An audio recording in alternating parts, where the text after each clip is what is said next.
Bapak, Ibu, dan Saudara yang dikasihi oleh Tuhan. Kita berjumpa lagi dalam Salam Pagi. Mari sebelum kita membaca dan merenungkan firman Tuhan, kita mohon pimpinan Roh Kudus. Allah Roh Kudus, sebentar kami akan membaca dan merenungkan firman-Mu. Kiranya Tuhan menolong kami agar kami boleh memahami firman Tuhan dan juga melakukannya dalam hidup sehari-hari. Di dalam nama Tuhan Yesus kami berdoa.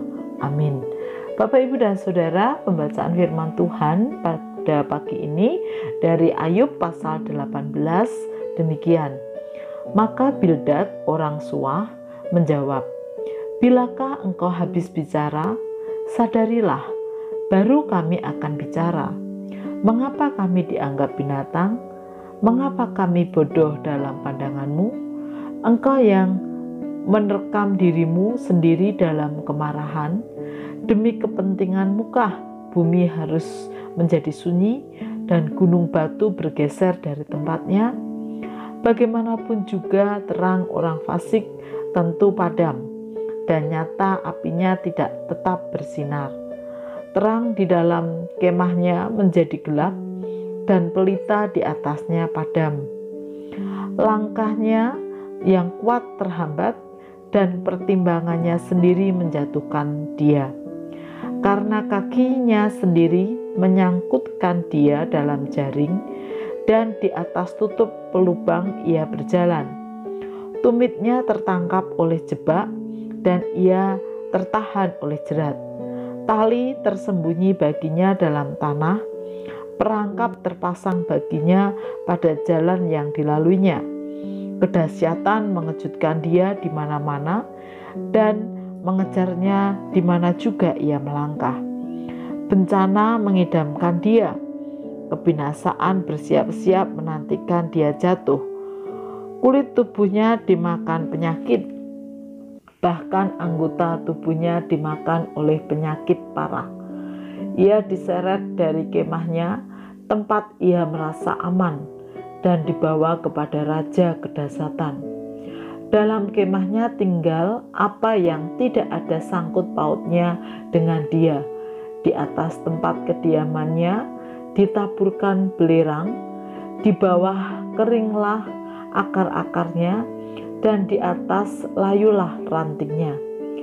Ingatan kepadanya lenyap dari bumi, namanya tidak lagi disebut di lorong-lorong. Ia diusir dari tempat terang ke dalam kegelapan, dan ia dienyahkan dari dunia. Ia tidak akan mempunyai anak atau cucu cicit di antara bangsanya, dan tidak seorang pun yang tinggal hidup di tempat kediamannya. Atas hari ajalnya orang-orang di barat akan tercengang, dan orang-orang di timur akan dihinggapi ketakutan. Sungguh, demikianlah tempat kediaman orang yang curang.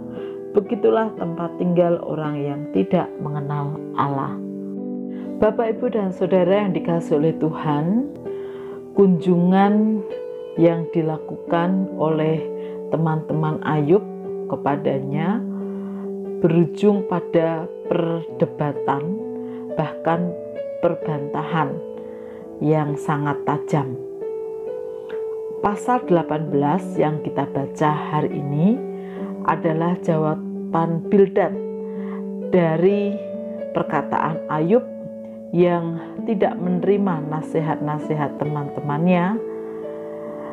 Dalam perkataan Bildad ini menegaskan bahwa orang-orang fasik pasti binasa. Kata-kata tersebut semakin menunjukkan perdebatan yang panjang antara teman-teman Ayub dan Ayub sendiri. Salah satunya adalah Bildad. Tentu apa yang dikatakan oleh Bildad memiliki kebenaran. Namun jika hal itu ditujukan pada Ayub, tentulah kurang bijak, karena seolah-olah menganggap Ayub sebagai orang fasik karena penderitaan yang dialami. Bapak, Ibu, dan Saudara yang dikasihi oleh Tuhan, memang tidak mudah mengatakan sesuatu ketika kita melakukan kunjungan kepada teman yang sedang bermasalah, bergumul, atau bahkan menderita sakit.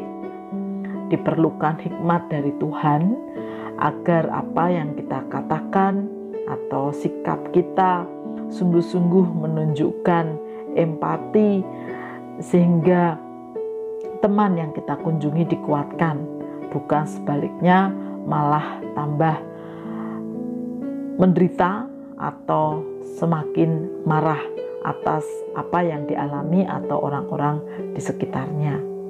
Namun demikian, kiranya kita tidak berhenti mengunjungi teman yang dalam pergumulan atau sakit, tapi mari kita terus belajar untuk bijaksana dalam mengunjungi teman atau saudara yang sakit dengan tetap berhati-hati dalam berkata-kata.